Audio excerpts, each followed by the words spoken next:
Bang, minta rekomendasi harga drone yang relatif murah dong, tapi hasil kameranya lumayan bagus. Nah, ini kita akan coba rekomendasiin.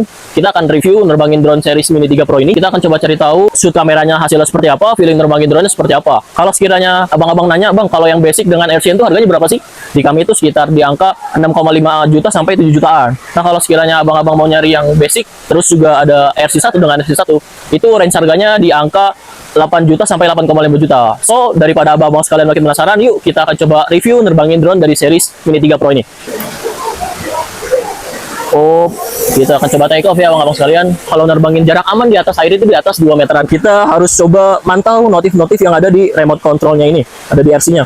Kalau sekiranya ada notif-notif aneh di atas dan lain sebagainya, itu perlu diperhatikan juga ya abang-abang.